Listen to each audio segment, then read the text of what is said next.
menjelaskan materi tentang kejaksaan. Berikut penjelasannya. Halo teman-teman, di video kali ini kita akan membahas tentang kejaksaan. Baiklah, kita akan membahas pengertian, pembagian, tugas maupun wewenang kejaksaan.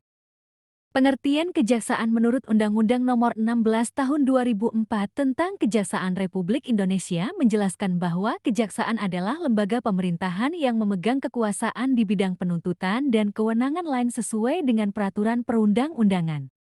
Kekuasaan kejaksaan terdiri dari 3 bagian, seperti dijelaskan dalam pasal 3 dan 4, yaitu Kejaksaan Agung yang berkedudukan di Ibu Kota Negara Indonesia dan memiliki daerah kekuasaan hukum di seluruh wilayah negara, Kejaksaan Tinggi yang berkedudukan di Ibu Kota Provinsi dan memiliki daerah kekuasaan hukum di wilayah provinsi tersebut, dan Kejaksaan Negeri yang berkedudukan di Ibu Kota Kabupaten atau Kota, dan memiliki daerah kekuasaan hukum di wilayah kabupaten atau kota tersebut.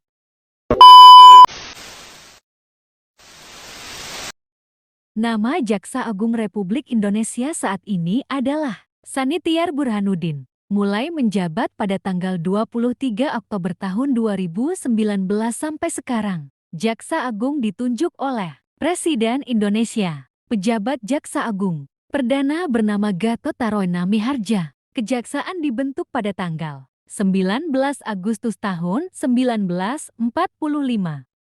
Berikut adalah bagan organisasi dari Kejaksaan. Gedung ini merupakan Gedung Kejaksaan Agung Republik Indonesia. Apakah teman-teman ingin mengunjunginya? Sebelum itu, marilah kita membahas tentang tugas dan wewenang kejaksaan.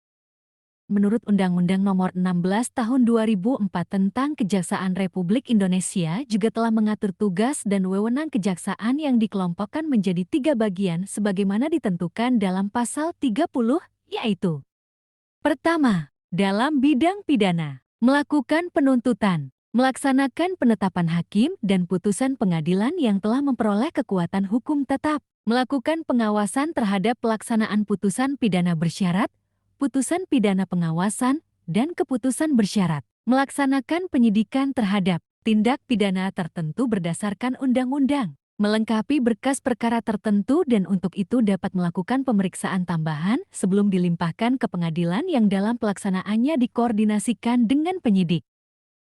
Kedua, dalam bidang perdata dan tata usaha negara, kejaksaan dengan kuasa khusus dapat bertindak di dalam maupun di luar pengadilan untuk dan atas nama negara atau pemerintah.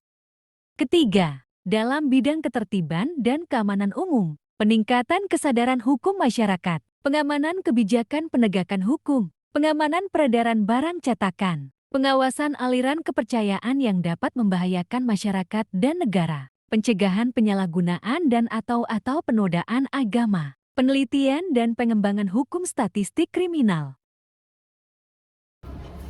Sekian hasil penjelasan dari materi kami. Jika ada yang ingin ditambahkan, silakan ditambahkan di kolom komentar.